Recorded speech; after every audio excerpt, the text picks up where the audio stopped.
അതാ നോക്കൂ മുറ്റത്തൊരു മൈന. ശോഭാ സുരേന്ദ്രൻ വളരെ ആത്മാർത്ഥതയുള്ള ഒരു പാർട്ടി പ്രവർത്തകയാണ്, പാർട്ടി നേതാവാണ്. അതിന്റെ ഒരു അന്ധമായ പാർട്ടി ആരാധനയിൽ ഒരുപാട് അബദ്ധങ്ങൾ വിളിച്ചു പറയാറുണ്ട്. എന്ത് പറയുന്നു? ഞാൻ മാത്രമല്ല, ഒരുപാട് പേരുണ്ട്. എല്ലാവരും അങ്ങനെ തന്നെയാണ്. ഞാൻ മാത്രമല്ല, അവരെല്ലാവരും.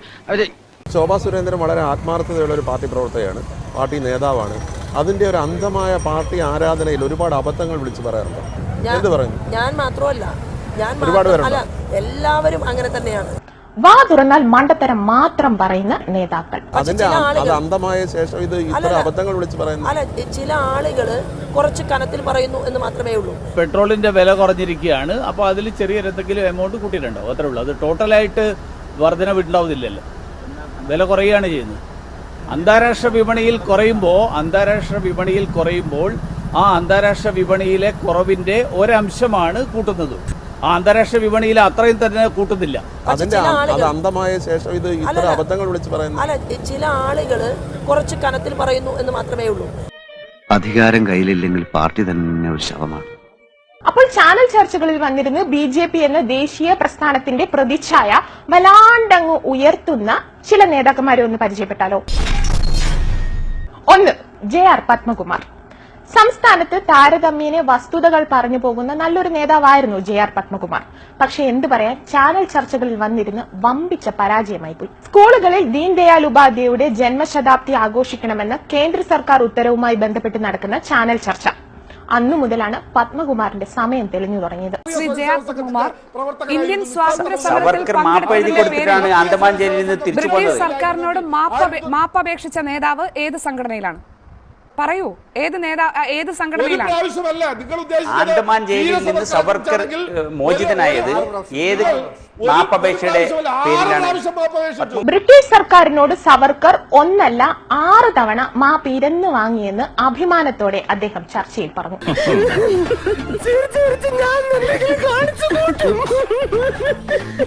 അദ്ദേഹം ഓരോ സമയവും ഇതേ രീതിയിൽ അവിടെ മാപ്പവഴി കൊടുക്കുക അല്ലെങ്കിൽ കൊടുക്കുകയും ചെയ്തിട്ട് തിരിച്ചു വന്നിട്ട് ഇന്ത്യയുടെ സ്വാതന്ത്ര്യത്തിന് വേണ്ടി പോരാടുകയാണ് ചെയ്തിട്ടുള്ളത്, അടങ്ങിയിരിക്കുകയല്ല ചെയ്തത്.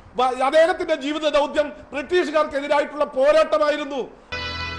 വന്ന കാര്യം മാപ്പ് പറയാൻ വന്നതാ. ഓഹോ, അപ്പൊ പറ കേക്കട്ടെ.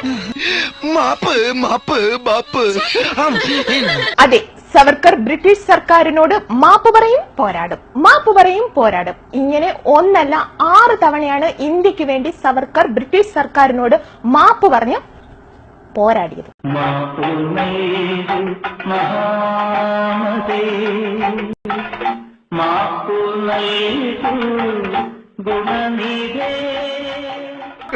വിറ്റാണ് ആള്, ഭയങ്കര വിറ്റാണ്. ഇതൊന്നും അല്ല, ഇതിപ്പോ കണ്ടോ ചിരിച്ചിരിച്ച് ചാവും. ദീൻദയാൽ ഉപാധ്യായയുടെ സംഭാവനകൾ എന്താണ്? ആരാണ് ഈ ദീൻദയാൽ ഉപാധ്യായ?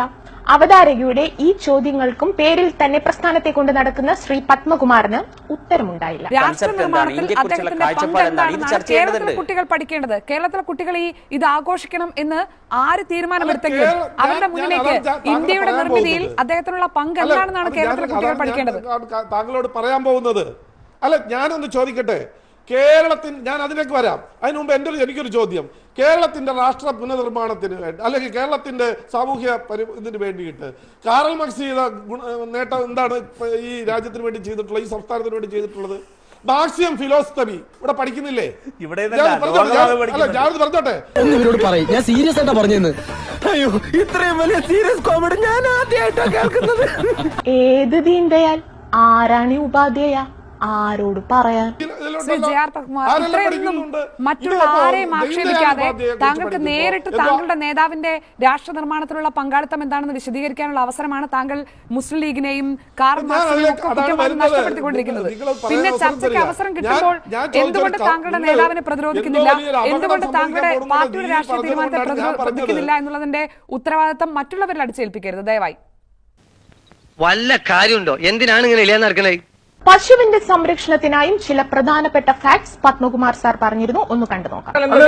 ഓക്സിജൻ ശ്വസിച്ച് ഓക്സിജൻ പുറത്തുവിടുന്ന ഒരേ ഒരു ജീവി പശുവാണ്. അത് നമ്മുടെ മനുഷ്യരാശിക്ക് ആവശ്യമാണ് ഡോക്ടറെ. ഓക്സിജൻ ശ്വസിച്ച് ഓക്സിജൻ പുറത്തുവിടുന്ന ഒരേ ഒരു ജീവി പശുവാണ്. അത് നമ്മുടെ മനുഷ്യരാശിക്ക് ആവശ്യമാണ് ഡോക്ടറെ. ചെവിന്നൊരു കിളി പറന്നു പോയാ?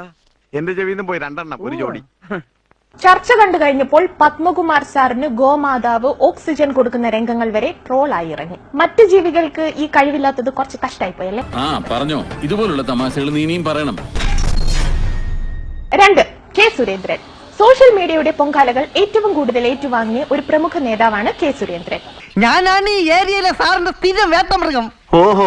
പ്രമുഖരുടെ പ്രസംഗങ്ങൾ മലയാളത്തിലേക്ക് തർജ്ജമ ചെയ്തും ബീഫ് വിഷയത്തിൽ ഉള്ളിക്കറി കഴിച്ചും സോഷ്യൽ മീഡിയയുടെ പൊങ്കാലകൾ ഏറ്റുവാങ്ങിയതാണ് ഇദ്ദേഹം. ഇതൊക്കെ എന്ത്? ನವೆಂಬರ್ 8ರ ನಂತರ ದೇಶದಲ್ಲಿ ಒಂದೇ ಒಂದು ಮಾನವ ಕಳ್ಳ ಸಾಗಾಣಿಕೆ ಆಗಲಿಲ್ಲ. ಇದು ನರೇಂದ್ರ ಮೋದಿಯ ಸಾಧನೆ ಅಂತ ಆ NGO ಸಂಸ್ಥೆ എന്ന് പറഞ്ഞാൽ ഇതിന് പ്രത്യേകിച്ച് അർത്ഥമില്ല. എന്താ പ്രത്യേകിച്ച് അർത്ഥമില്ലാത്ത? അർത്ഥം പറയടാ. അർത്ഥം പറയട്ടെ. സാറിന്റെ പേരെന്താ? രവിശങ്കർ. രവിശങ്കറിന് കന്നഡയിൽ ഒന്ന് പറഞ്ഞു. രവിശങ്കറിന് കന്നഡത്തില് രവിശങ്കർ രവിശങ്കറല്ല. അപ്പൊ ഇതിന് പറഞ്ഞ വലിയ അർത്ഥ വ്യത്യാസങ്ങൾ പറഞ്ഞില്ല. ಅಮೆರಿಕದ ಚುನಾವಣೆಯಲ್ಲಿ ಅಮೆರಿಕದ ಅಧ್ಯಕ್ಷ ಅಭ್ಯರ್ಥಿ നീ വെള്ളം ഇറങ്ങാതെ ചാവൂടാ. ನೀವು ನನಗೆ ಮತವನ್ನ ಹಾಕಿದ್ರೆ ಭಾರತದ ನರೇಂದ್ರ ಮೋದಿ മാറ്റി പറയാൻ പറ്റൂ? എനിക്കിങ്ങനെ അറിയുള്ളൂ. പാട്ടി.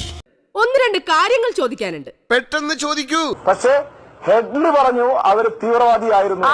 ഇത് തന്നെയാണ് നിങ്ങൾ കേരളത്തിൽ നടക്കുന്നത്. കേരളത്തിൽ ലവ് ജിഹാദും ഉണ്ട്. ആരാണ് ഹെഡ്ലി എന്ന് പറഞ്ഞാൽ ആരാണ് ഹെഡ്ലി? ഇത് വടി കൊടുത്ത് അടി വാങ്ങുന്ന പരിപാടിയാണല്ലോ ബാബു. ഉദ്ധരിക്കുന്ന വ്യക്തി ആരാണെന്ന് കൂടി പറയുന്നത് നമ്മുടെ ചർച്ച കേട്ടുകൊണ്ടിരിക്കുന്ന പ്രേക്ഷകരോട് ചെയ്യേണ്ടത്. ആരാണ് നിങ്ങൾ പറയും? ആരാണോ? അല്ല, അത് പിന്നെ മത്ത ബൃങ്കോദ്യൽ എന്ന് പറഞ്ഞാൽ അങ്ങനെ പ്രത്യേകിച്ച് അർത്ഥമൊന്നുമില്ല. അങ്ങനെ ഒരു ബൃങ്കോദ്യൽ. ഇന്ത്യയിലെ ഏത് സംസ്ഥാനത്ത് ചെന്നാലും BJP ഉണ്ടെന്ന് കെ സുരേന്ദ്രൻ സാറിന് സമർത്ഥിക്കണം. അതിനായി അദ്ദേഹം ഇന്ത്യയിലെ സംസ്ഥാനങ്ങളുടെ എണ്ണം 38 ആക്കി. അയ്യോ, പിന്നീട് അദ്ദേഹം അത് തിരുത്തി 35 ആക്കിയിട്ടുണ്ട്. ഞങ്ങൾ ഇന്ത്യയിൽ 38 സംസ്ഥാനം 35 സംസ്ഥാനങ്ങളിലും പ്രവർത്തിക്കുന്നവരാണ്. 38 സംസ്ഥാനം 35 സംസ്ഥാനങ്ങളിലും പ്രവർത്തിക്കുന്നവരാണ്. 38 സംസ്ഥാനം 35 സംസ്ഥാനങ്ങളിലും പ്രവർത്തിക്കുന്നവരാണ്. ഞങ്ങൾ ഇന്ത്യയിൽ 38 സംസ്ഥാനം 35 സംസ്ഥാനങ്ങളിലും പ്രവർത്തിക്കുന്നവരാണ്. 38 സംസ്ഥാനം 35 സംസ്ഥാനങ്ങളിലും പ്രവർത്തിക്കുന്നവരാണ്. 38 സംസ്ഥാനം 35 സംസ്ഥാനങ്ങളിലും പ്രവർത്തിക്കുന്നവരാണ്. സംസ്ഥാനങ്ങളുടെ എണ്ണം 1 വീതം കൂടുമ്പോൾ BJPയിലെ അംഗങ്ങളുടെ എണ്ണവും 1 വീതം കൂടുമല്ലോ. ദത്താണ്.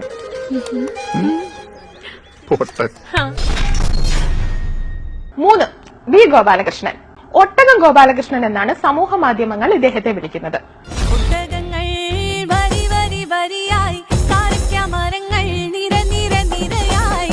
UAEയിൽ ഒട്ടകത്തെ അറുക്കാറില്ലെന്ന മഹത്തായ കണ്ടെത്തലാണ് ഈ പേരിന് ടിയാനെ അർഹനാക്കിയത്. ദുബായിൽ പോയി കഴിഞ്ഞാൽ, UAEയിൽ പോയി കഴിഞ്ഞാൽ നിങ്ങൾക്ക് ഒട്ടകത്തെ ഭക്ഷണം കഴിക്കാൻ പറ്റുമോ? ഒട്ടകത്തിന്റെ നല്ല ഇറച്ചിയാ. വാ തുറന്നാൽ ഇദ്ദേഹം മണ്ടത്തരം മാത്രമേ പറയൂവെന്ന് ഞാൻ പറഞ്ഞതല്ല, ഇദ്ദേഹത്തിന്റെ ചാനൽ ചർച്ചകൾ കാണുന്ന ആർക്കും മനസ്സിലാവും. ചൈന ഉണ്ടല്ലോ, ചൈന 430 സീറ്റ് BJPക്ക് കിട്ടും ഈ ഇന്ത്യയിൽ ഈ പ്രാവശ്യത്തെ തെരഞ്ഞെടുപ്പിൽ.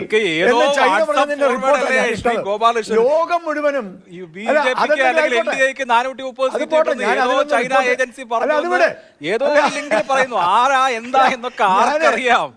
അരുവിപ്പുറം പ്രതിഷ്ഠയിൽ EMS പങ്കെടുക്കാത്തത് എന്തുകൊണ്ടെന്ന് ഒരു ചാനൽ ചർച്ചയിൽ അദ്ദേഹം ചോദിച്ചു. അരുവിപ്പുറം പ്രതിഷ്ഠയ്ക്ക് എന്തേ EMS നമ്പൂതിരിപ്പാട് പോയില്ല? അതെ, എന്തുകൊണ്ട്? അരുവിപ്പുറം പ്രതിഷ്ഠ നടക്കുമ്പോൾ EMS ജനിച്ചിട്ടേയില്ല എന്ന് അദ്ദേഹത്തിന് അറിയില്ലല്ലോ. അറിവില്ലായ്മ ഒരു കുറ്റമല്ലല്ലോ. അതെ, അതൊരു കുറ്റമല്ല. പക്ഷെ അറിയാത്ത കാര്യം എടുത്തിട്ട് അഭിപ്രായം പറയുന്നത് ഒരു കുറ്റമാണ്. ഉളുപ്പുണ്ടോ? ചിരിയെങ്കിലും വിവരം ഉണ്ടോടാ നാണം കെട്ടവരെ. ഇദ്ദേഹത്തെ പറ്റി പറയുമ്പോൾ ഒരു കാര്യം കൂടി പറയാതിരിക്കാൻ വയ്യ. ഉത്തരം മുട്ടുമ്പോൾ വെറുതെ ഇരുന്ന് ചിരിക്കുക. അത് ഇദ്ദേഹത്തിന്റെ ഒരു ഹോബിയാണ്. 4. ശോഭാ സുരേന്ദ്രൻ. BJP നേതാവ് ശോഭാ സുരേന്ദ്രന്റെ മിന്നുന്ന പ്രകടനം അല്ല, ഉറഞ്ഞു തുള്ളൽ.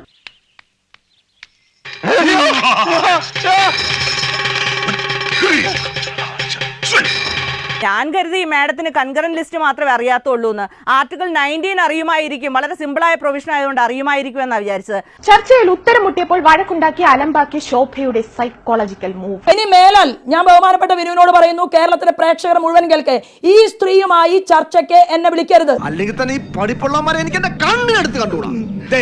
ഈ ഞാൻ ഒരൊറ്റ ക്ലാസ് പഠിക്കാതെ ഈ നിലയിലെത്തിയത് അത് നിനക്കറിയാവോ? അത് പെരുമാറ്റത്തിന് ഞങ്ങൾക്ക് മനസ്സിലായി. കൺകറന്റ് ലിസ്റ്റിനെ കുറിച്ച് എനിക്കറിയില്ല എന്ന് ഈ സ്ത്രീയോട് ആരാണ് പറഞ്ഞത്? ആ ചെക്കനെ ഒന്ന് കൊടുത്തിട്ടേ. വേണ്ട സർ, വിവരമുള്ളവർ എന്തെങ്കിലും പറഞ്ഞെന്ന് വെച്ച് വിവരമില്ലാത്ത സാർ എന്തിനാ മറുപടി പറയാൻ പോകുന്നത്? കൺകറന്റ് ലിസ്റ്റിനെ കുറിച്ച് എനിക്കറിയില്ല. എനിക്ക് ഇന്ത്യയിലെ പ്രധാനമന്ത്രിയുടെ പ്രസംഗം അറിയില്ല. സത്യം മാത്രം. ഈ സ്ത്രീ ആയിരുന്നു ഈ ചർച്ചയിൽ എന്ന് അറിഞ്ഞിരുന്നുവെങ്കിൽ ഞാൻ വരില്ലായിരുന്നു മിസ്റ്റർ വിനു. അക്ക കൊഞ്ചം വാ മൂടുങ്കോ. അല്ലെങ്കിൽ വേറെ ആ രീതിയിൽ ഇതാക്കാനുള്ള ധൈര്യം രാഹുൽ ഗാന്ധിക്കുണ്ടോ?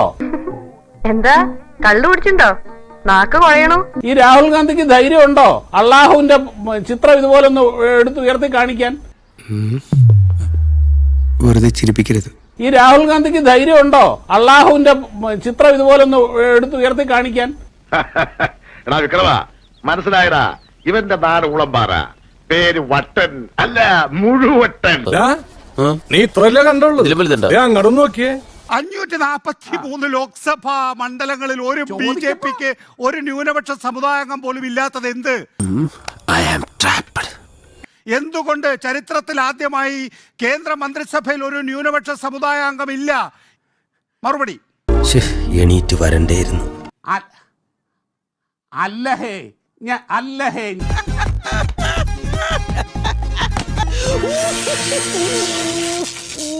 ഞാനൊരു കാര്യം ചോദിക്കട്ടെ, നിങ്ങൾ തന്നെയല്ലേ ഈ കടന്ന് വിളിച്ചു പോകുന്നത് BJP ഹിന്ദു വർഗീയ ഫാസിസ്റ്റ് മറ്റത് മറിച്ചത് ആന ചേന തേങ്ങാക്കൊല എന്നൊക്കെയുള്ള അങ്ങനെയുള്ള ഹിന്ദു വർഗീയ ഫാസിസ്റ്റ് പാർട്ടിയിൽ ഒരു മുസ്ലിം MP ഇല്ല എന്നും പറഞ്ഞുകൊണ്ടാണ് നിങ്ങൾ തന്നെ ചോദിക്കുന്നത്? എന്തൊരു ഭോഷ്കാണിത്! നിങ്ങൾ ഹിന്ദു വർഗീയ ഫാസിസ്റ്റ് പാർട്ടി ആണോ? അപ്പൊ ഞങ്ങൾ നേരത്തെ ഹിന്ദു വർഗീയ ഫാസിസ്റ്റ് പാർട്ടിയാണ് എന്ന് പറഞ്ഞത് ശരിവെക്കുന്ന വിധത്തിലാണ് BJP നീങ്ങുന്നത് എന്നാണ് ഷാബു പ്രസാദ് ഇങ്ങോട്ട് പറഞ്ഞു തരുന്നത്. അല്ല അല്ല അല്ല, ഇയാളാ കുഴപ്പിച്ചത്. ഇയാളുടെ മൊഴിയായി ഏറ്റവും വലിയ കുഴപ്പമായിരിക്കുന്നത്.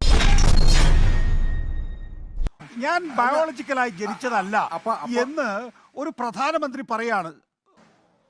സ്ഥിരബുദ്ധിയുള്ള ഒരാൾ പറയുന്ന കാര്യമാണോ ശിക്കിവീസ്? അത് ഉത്തരം കൂടെ അദ്ദേഹത്തിന്റെ റാലികളിൽ പങ്കെടുക്കുന്ന ജനങ്ങളുടെ എണ്ണം ഒന്ന് നിങ്ങൾ വിലയിരുത്തി നോക്കൂ.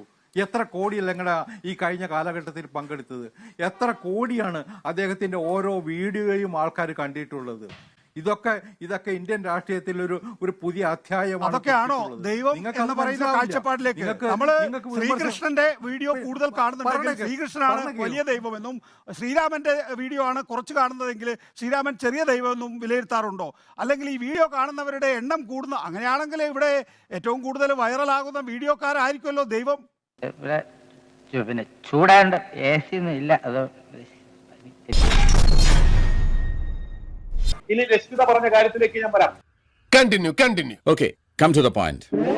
അവിടെ നെഹ്റുവിന്റെ കാലത്ത് വാക്സിൻ കൊടുത്തല്ലോ, അത് സൗജന്യമായിരുന്നല്ലോ. നെഹ്റുവിന്റെ കാലത്ത് കൊടുത്തത് കോവിഡ് വാക്സിൻ അല്ല രശ്മിത. നെഹ്റുവിന്റെ കാലത്ത് കൊടുത്തത് കോവിഡ് വാക്സിൻ അല്ല രശ്മിത. എവിടെയോ എന്തോ ഒരു തകരാറ് പോലെ. നെഹ്റുവിന്റെ കാലത്ത് കൊടുത്തുകൊണ്ടിരുന്നത് കുട്ടികൾക്ക്. അതായത് നെഹ്റുവിന്റെ കാലത്ത് കോവിഡ് അല്ല ഏറ്റവും വലിയ ട്രോളായി മാറും കേട്ടോ. നെഹ്റുവിന്റെ കാലത്ത് കോവിഡ് അല്ല കൊടുത്തത് രശ്മിത പറഞ്ഞിട്ടുമില്ല. നെഹ്റുവിന്റെ കാലത്ത് കോവിഡ് ഉണ്ടായിട്ടുമില്ല. രശ്മിത പറഞ്ഞിട്ടുമില്ല. നെഹ്റുവിന്റെ കാലത്ത് കോവിഡ് ഉണ്ടായിട്ടുമില്ല. അങ്ങനെ വരാൻ വഴിയില്ലല്ലോ. പക്ഷെ അങ്ങനെ വന്നല്ലോ. അതാണ് എന്നിട്ടും പറയുകയാണ് നെഹ്റുവിന്റെ കാലത്ത് ഞങ്ങൾ കൊടുത്തു. അല്ല സാർ, സ്വാതന്ത്ര്യാനന്തര ഇന്ത്യയുടെ ചരിത്രത്തിൽ വാക്സിന് വേണ്ടി പണം ഇന്ത്യക്കാരൻ ചെലവഴിക്കേണ്ടി വരുന്നത് നരേന്ദ്രമോദിയുടെ കാലഘട്ടത്തിൽ മാത്രമാണ് എന്നാണ് അതിന്റെ വിശാലോദ്ദേശം. അപ്പൊ ഞാൻ ഉദ്ദേശിച്ച സാധനമല്ല.